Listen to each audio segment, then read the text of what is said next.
नमस्कार, मैं उत्कृष्ट प्रताप सिंह और आप देख रहे हैं टीवी 9 भारतवर्ष। बिहार चुनाव आते ही देश में बवाल मच गया है। बवाल मचा है एसआईआर को लेकर, यानी कि गहन जांच किसकी? वोटर्स की। जी हां, अब विपक्ष इल्जाम लगा रहा है इलेक्शन कमीशन पर कि यहां से लिस्ट से करोड़ों या फिर लाखों नाम गायब हो गए हैं। अब बात सिर्फ इल्जाम पर नहीं है, इसको लेकर कल विपक्ष ने एक बड़ा प्रदर्शन भी करा, जिसके विजुअल्स आप सभी ने देखे होंगे, जहां अखिलेश यादव आपको बैरिकेड फांदते हुए नजर आए थे। आज सुप्रीम कोर्ट में इसको लेकर सुनवाई हुई और सुप्रीम कोर्ट में क्या क्या हुआ, किस वकील ने क्या कहा, सरकार ने क्या दलील पेश करी और सुप्रीम कोर्ट का इसकी तरफ क्या रुख है, इन सभी तमाम सवालों के जवाब लेने के लिए हम चलेंगे अपने संवाददाता पीयूष पांडे जी के पास, जो हमें इस पूरे मसले पर और ज्यादा बात बताएंगे। बहुत बहुत स्वागत सर आपका। तो सर, आज सुप्रीम कोर्ट का माहौल कैसा था जब एसआईआर को लेकर वहां पर चर्चा शुरू हुई, क्योंकि इस समय देश का सबसे उबलता हुआ मुद्दा है ये। बिल्कुल उत्कर्ष, देखिए सबसे अहम बात यह है कि सुप्रीम कोर्ट इस मामले में जो शुरुआती सुनवाई करनी थी वो कर चुका और अब इस मामले पर विस्तृत सुनवाई हो रही है, यानी कि रेगुलर हेयरिंग हो रही है। और आज सुप्रीम कोर्ट ने करीब 4.5 घंटे इस मामले पर सुनवाई की। करीब 12:30 बजे इस मामले पर सुनवाई शुरू हो गई थी और 4:45 बजे के आसपास ये सुनवाई खत्म हुई। इस दौरान जो कपिल सिब्बल हैं, याचिकाकर्ताओं की तरफ से पेश हुए, पॉलिटिकल पार्टीज की तरफ से और एडीआर की तरफ से अभिषेक मनु सिंघवी और प्रशांत भूषण पेश हुए, जबकि योगेंद्र यादव ने खुद ही आर्गुमेंट किया as a petitioner in person.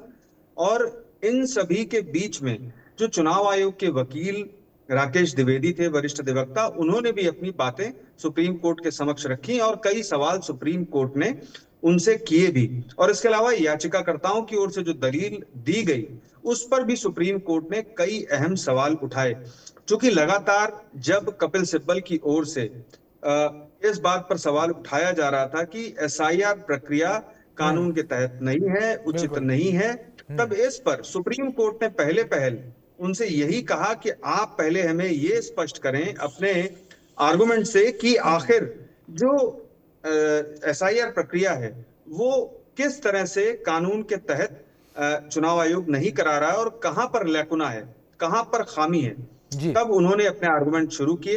हालांकि ये बात जरूर स्पष्ट हो गई कि एक प्रारंभिक पुनरीक्षण कराया जा सकता है और गहन पुनरीक्षण कराया जा सकता है। क्योंकि विशेष गहन पुनरीक्षण मतदाता सूची के लिए कराया जा रहा है, तो ये स्थितियां भी कानून में स्पष्ट हैं। रिप्रेजेंटेशन ऑफ पीपल एक्ट और इलेक्शन रूल्स जो हैं, ये सारी स्थितियां स्पष्ट करते हैं। इसके बाद वो मृत जो लोग हैं या फिर विस्थापित हो चुके हैं, उन पर आ गए कि आखिर 65 लाख लोगों को सूची से हटा दिया गया और उस सूची को सार्वजनिक नहीं किया गया।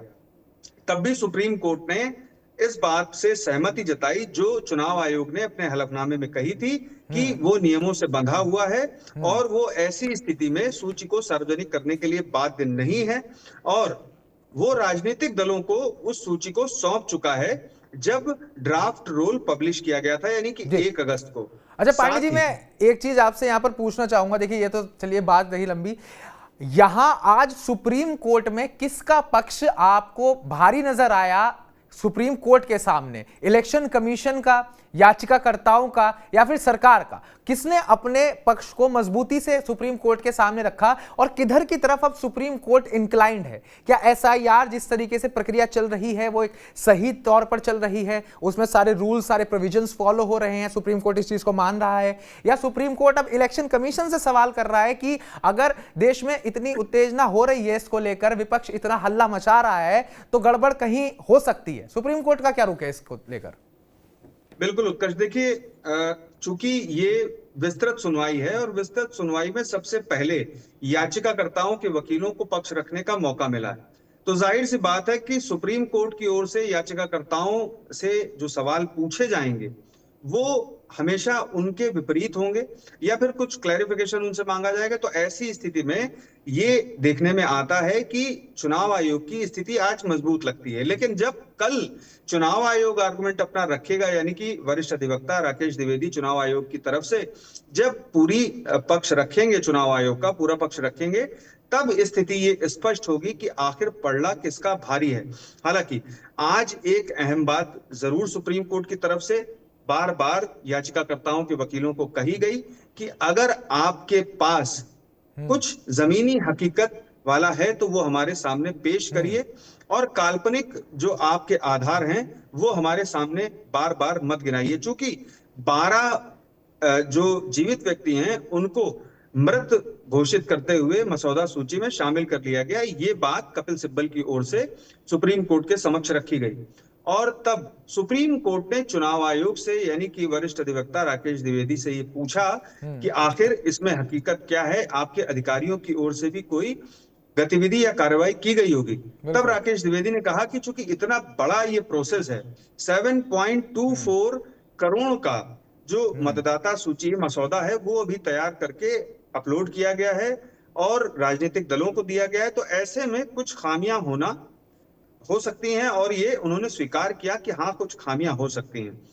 इस दौरान सुप्रीम कोर्ट ने एक अहम टिप्पणी की जिसमें ये स्पष्ट होता है कि आधार का जो मुद्दा मैं इसी पे आने वाला था चुनाव पांडे जी। जी बिल्कुल, आधार को लेकर सुप्रीम कोर्ट ने जो टिप्पणी की है उसके अपने कई मायने हैं, उसकी अपनी इंपॉर्टेंस है, उसको लेकर जरा थोड़ा इलैबोरेट कीजिए। आधार को लेकर सुप्रीम कोर्ट ने क्या क्या कहा है और यहां अब उसकी इंपॉर्टेंस कैसे और ज्यादा बढ़ जाती है। देखिए उत्कर्ष, आधार का जब मसला आता है तो आधार का जो फैसला है सुप्रीम कोर्ट का ही फैसला है जिसमें साफ तौर पर यह कहा गया है कि आधार को नागरिकता का पहचान पत्र नहीं माना जा सकता या नागरिकता नहीं माना जा सकता। वो सिर्फ एक पहचान पत्र है जो सरकारी सेवाओं के लिए है। अगर आप उसे ओन करना चाहें यानी कि लेना चाहें, आधार बनवाना चाहें तो बनवाएं, और नहीं बनवाना चाहें तो आपको बाध्य नहीं किया जा सकता, वो स्वैच्छिक है। ये सुप्रीम कोर्ट का फैसला है। 2012 में ये फैसला आया था और उसके बाद भी कई याचिकाएं दाखिल हुई और कई फैसले भी आए। तो ये स्थिति आज सुप्रीम कोर्ट ने अपने ऑब्जर्वेशन में स्पष्ट की कि चुनाव आयोग जो ये कह रहा है कि आधार नागरिकता का ठोस प्रमाण नहीं माना जा सकता, ये तो खुद सुप्रीम कोर्ट का फैसला है। ऐसी स्थिति में उसे प्रमाण नहीं माना जा सकता, चूंकि आधार और राशन कार्ड और ईपीआईसी को उन 11 सूची में नहीं शामिल किया गया, उन 11 दस्तावेजों की सूची में नहीं शामिल किया गया है जो एसआईआर प्रक्रिया में हैं। यानी कि अगर आपसे दस्तावेज मांगा जाएगा तो आधार उसका बेस नहीं होगा, यानी कि आधार के मद्देनजर आपको सूची में नहीं शामिल किया जा सकता, आपको अन्य जो दस्तावेज है वो सौंपने होंगे। तो यही आर्गुमेंट था चुनाव आयोग का अपने हलफनामे में कि आधार को हम उस सूची में नहीं शामिल कर सकते। आज सुप्रीम कोर्ट ने उसके पक्ष को सही ठहरा दिया है। जबकि दूसरा मसला था राशन कार्ड का। राशन कार्ड का मसला ये है कि 5 करोड़ राशन कार्ड फर्जी पाए थे सरकार ने खुद ही। तो ऐसी स्थिति में जब 5 करोड़ राशन कार्ड फर्जी पाए गए और बिहार में भी बहुतायत संख्या में वो पाए गए थे, तो ऐसी स्थिति में उनको भी चुनाव आयोग ने उन 11 दस्तावेजों की सूची में शामिल करने से इनकार कर दिया था। उस पर भी सुप्रीम कोर्ट ने जो चुनाव आयोग है उसके पक्ष को सही माना है। रहा सवाल ईपीआईसी का, तो ईपीआईसी एमोनेशन फॉर्म में पहले से ही शामिल किया गया है, यानी कि पहले का पुराना जो ईपीआईसी है आपका जो प्रारंभिक पुनरीक्षण हुआ था उसमें जो ईपीआईसी दिया गया तो वो इसमें शामिल किया गया। तो यहाँ मुख्य मुद्दा ये था आज कि जो दलीलें रखी जा रही हैं याचिकाकर्ताओं की ओर से उससे सुप्रीम कोर्ट कितना सहमत होता है, लेकिन सुप्रीम कोर्ट किसी भी दलील से सहमत होता नहीं दिखा। अच्छा पांडे जी, आज एक नजारा हमें देखने को मिला, काफी सारे सांसद एक टी शर्ट पहन के आए, मिंटी देवी, उसको लेकर भी क्या सुप्रीम कोर्ट में कुछ चर्चा हुई कि मिंटी देवी कौन है? सुना है 124 वर्ष उनकी आयु दिखा दी गई है डॉक्यूमेंट्स में, जबकि उनकी असल उम्र जो है वो सिर्फ 35 वर्ष है। क्या इस तरीके का भी जिक्र किसी वकील ने करा, कपिल सिब्बल ने, प्रशांत भूषण ने या फिर अभिषेक मनु सिंघवी ने इस तरीके की कोई बात करी? देखिए उत्कर्ष, जो कोर्ट के आर्गुमेंट्स थे, कोर्ट के समक्ष जो दलीलें पेश की गई उसमें ये जिक्र नहीं किया गया। हालांकि करीब 15 के आसपास लोग सुप्रीम कोर्ट में वो लोग लाए गए थे राजनीतिक दलों के प्रतिनिधियों के साथ में जो एसआईआर में कहीं ना कहीं गड़बड़ियों का शिकार हुए हैं, या तो वो जीवित हैं और उन्हें मृत घोषित कर दिया गया है, और या तो फिर उनका नाम नहीं है, और ऐसे ही अन्य मुद्दे उनके सामने हैं और उसी वजह से वो वहां सुप्रीम कोर्ट पहुंचे थे।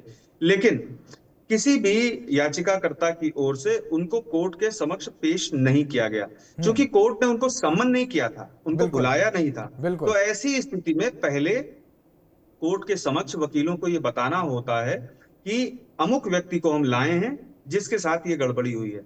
हालांकि आप अगर देखें तो 7.24 करोड़ में अगर आप 15 या 17 या 1 दर्जन या 2 दर्जन लोग लेकर के सामने आते हैं तो शायद ही सुप्रीम कोर्ट इस बात को तथ्यपरक मानेगा कि इतने बिल्कुल। लोगों की हामी की वजह से पूरी एसआईआर प्रक्रिया को रद्द बिल्कुल। कर दिया जाए या उस पर रोक लगा दी जाए। जी बिल्कुल। उत्कर्ष। अच्छा पांडे जी, एक चीज और बताइए, जो एसआईआर प्रक्रिया चल रही है इसका बिहार चुनाव पर कितना असर देखने को मिल सकता है? क्योंकि अगर सच में 65 से 70 लाख वोटर्स का डिडक्शन हो रहा है तो ये अपना आप में एक बहुत बड़ा नंबर है, ये बहुत बड़ी परसेंटेज बनाता है। तो क्या बिहार चुनाव में इसका असर सीधे तौर पर देखने के लिए मिलेगा हमें? देखिए, जाहिर सी बात है कि जब वोटर लिस्ट में लोग कम होंगे और अगर किसी दल को किसी एक जगह पर किसी तरीके से उस सूची में कम होते लोगों का नुकसान है तो जाहिर सी बात है कि उसका नुकसान होगा। हालांकि जो आम धारणा ये बनी हुई है कि जब वोट ज्यादा पड़ते हैं तो भाजपा को फायदा होता है और जबकि बिल्कुल। वोटिंग परसेंटेज कम होता है तो भाजपा को नुकसान होता है। बिल्कुल। तो अगर उन स्थितियों को देखें तो जो आरोप विपक्ष की तरफ से लगाए जा रहे हैं वो सही नहीं दिखते हैं। और बिल्कुल। ऐसी स्थिति में जबकि वोट, जाहिर सी बात है कि अगर जो एसआईआर की सूची है अगर उसमें से 65 लाख या उससे भी ज्यादा लोग अगर कम होते हैं, क्योंकि अभी लोग जुड़ रहे हैं बिल्कुल। और करीब 5,000 से ज्यादा लोग जुड़ चुके हैं, जो नए युवा हैं वो जुड़ चुके हैं। हालांकि बिल्कुल। किसी भी राजनीतिक दल की ओर से अभी तक एक भी व्यक्ति को मतदाता सूची में शामिल करवाने की पेशकश नहीं की गई है और ना ही कोई आपत्ति जाहिर की गई है किसी की भी तरफ से कि अमुक व्यक्ति जो है देश का नागरिक नहीं है और उसे सूची से हटा दिया जाए। तो ये स्थितियां भी हैं। तो अभी आप सिर्फ अनुमान लगा सकते हैं कि क्या होगा। वस्तुतः स्थिति तब सामने आएगी जब ये जो लिस्ट है, जो मसौदा सूची बिल्कुल। है, ये अपनी वास्तविक रूप में और अंतिम रूप में सामने आ जाएगी। बिल्कुल। क्योंकि अंतिम रूप में जब सामने आएगी तब जो आंकड़ा है, जो अभी 7.24 है, जी। वो कितना बढ़ करके सामने आएगा ये देखने वाली बात होगी। और दूसरी बात ये है कि सुप्रीम कोर्ट अगले 2 दिनों में सुनवाई पूरी करके इस मामले पर फैसला सुरक्षित कर लेगा और ये उम्मीद जताई जाती है कि अगस्त में ही जल्द से जल्द वो इस मामले पर फैसला दे देगा ताकि चुनाव आयोग भी इस प्रक्रिया को अच्छी तरीके से निभा सके। और बिल्कुल। अगर इस पर कोई रोक या कोई सुझाव सुप्रीम कोर्ट का होगा तो उसको बिल्कुल। भी चुनाव आयोग पूरा कर सके, बिल्कुल। क्योंकि ये जो पूरी अंतिम सूची आएगी ये सितंबर के मिड में आएगी और उसके बाद चुनावों की घोषणा की जाएगी। अच्छा। जी उत्कर्ष। जी पांडे जी, यहाँ पर विपक्ष आपको कितना मजबूत लग रहा है? इंडिया ब्लॉक जो है वो इस बार जिस तरीके का प्रदर्शन करने सड़कों पर उतरा है, कल हमने देखा कितनी एनर्जी थी, कितना उग्र वो प्रदर्शन था। अखिलेश यादव बैरिकेड तक फांद के चले गए। तो इस बार क्या लगता है, क्या इंडिया ब्लॉक सच में इस बार कुछ करने वाला है? इस बार सच में एकजुट है? इस बार इंडिया ब्लॉक में वो फूट नहीं है? इस बार पूरा विपक्ष एक साथ खड़ा होगा? देखिए, अभी तक जो स्थितियां सामने आई हैं, जो सिनेरियो सामने आया है, पूरा विपक्ष एसआईआर के मामले पर एकजुट है। यहां तक कि आम आदमी पार्टी जो कांग्रेस से तमाम मुद्दों पर अलग रहती है उसने तक बिल्कुल। घोषणा कर दी है कि वो इस मामले में सभी विपक्षी दलों के साथ है। और कल जिस तरह की एकजुटता सभी विपक्षी दलों ने दिखाई उससे स्थिति स्पष्ट होती है कि पूरा विपक्ष एसआईआर के मुद्दे पर लामबंद है। क्योंकि अभी बिहार में एसआईआर हो रहा है, इसके बाद बंगाल में होगा और ये क्रम चलता रहेगा तब तक जब तक कि पूरे देश में एसआईआर नहीं हो जाता है। चूंकि चुनाव आयोग 26 जून को इस बाबत अपनी स्पष्ट रिलीज जारी कर चुका है और उसमें ये सभी सीईओ को, यानी कि सभी राज्य के जो चुनाव आयुक्त हैं वहां पर, उनको बिल्कुल। निर्देश दिया गया है कि इससे संबंधित सारी तैयारी कर लें। तो जी। अभी तक विपक्ष इस मामले में बड़ी मजबूती से अपनी बात भी रख रहा है। हालांकि उस बात में कितना तथ्य है, कितने साक्ष्य हैं, ये देखने वाली बात होगी और ये सुप्रीम कोर्ट देख रहा है। लेकिन राजनीतिक तौर पर उन्होंने मजबूर कर दिया सरकार को भी कि वो सामने आकर के जवाब दें, जबकि लगातार चुनाव आयोग भी उनके तमाम आरोपों का खंडन कर रहा है, उनका जवाब दे रहा है या फिर स्थितियों को स्पष्ट कर रहा है, और उनकी तरफ से कोई खामी दिखाई जा रही है तो उस खामी को भी ठीक कर रहा है जमीनी तौर पर। जी जी उत्कर्ष।